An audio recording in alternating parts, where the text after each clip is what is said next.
checking in with Canto 30 of Orlando Furioso.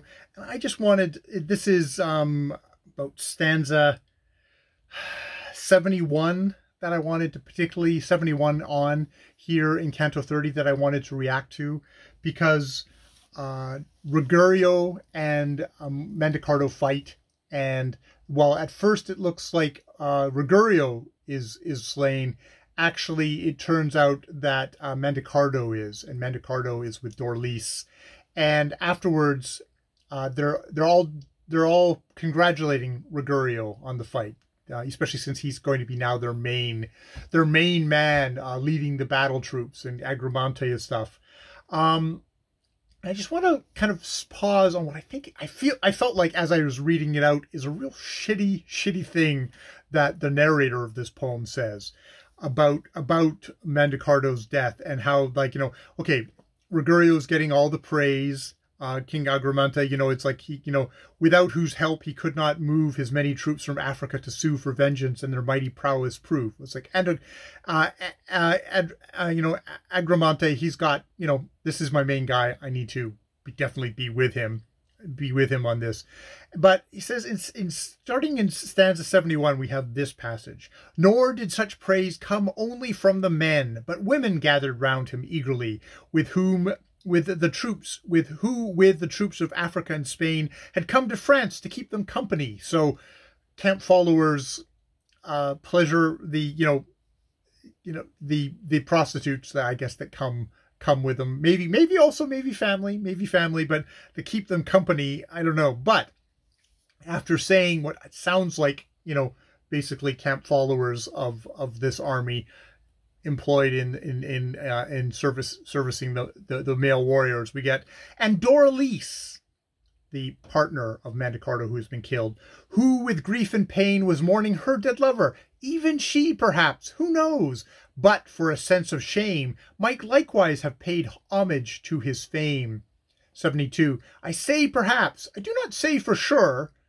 So it's like, perhaps, I don't say for sure, and yet I think it highly probable. Such are the fascination and allure of glory, and of handsome looks as well. And she, from what we knew of her before, is quick to change her mind, and, truth to tell, rather than see herself deprived of love, her heart she'd make him a present of. So this is, it's like, oh, well, but you killed my guy. Hey, want to have me now?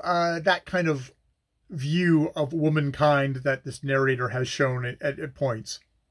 And 73, "While Mendicardo lived, then well and good, but what of use is he now he is dead? She needs a man whose strength and hardihood both the night and day will stand her in good stead." So this is what the view that we are cast of Dorlice. Like, she's a practical woman. She's just gonna hop off of the dead knight she's been riding and hop on to another knight to ride. But for a sense of shame, she's not going to do it openly right away. But she'll come around. There is no. It's a deeply cynical look at women. Maybe also just a deeply cynical look at love in this poem, which has a lot of love matches and a lot of women making their own choices and being kind of vilified for it. Dorlice decides who she wants to be with, and yeah. So I just thought that was.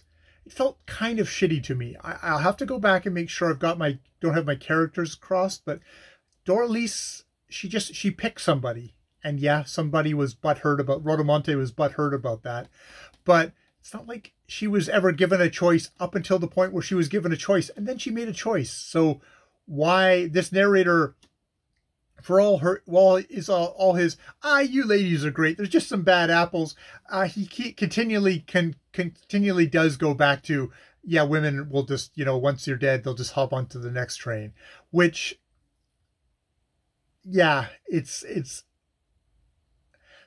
there's one way you can look at it. It's like, look, it's practical. When somebody dies, you need to move on with your life. But him saying like, oh, she would have done it at that very moment, seems to be pushing it that much far forward as being really shitty about it.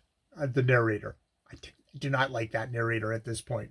So yeah, that's my thoughts on Canto 30, stanzas 70, 71, 72, and 73. That's something I might actually talk about, making sure I've got all my facts actually properly marshaled for a little short video on Orlando Furioso. All right, more videos later.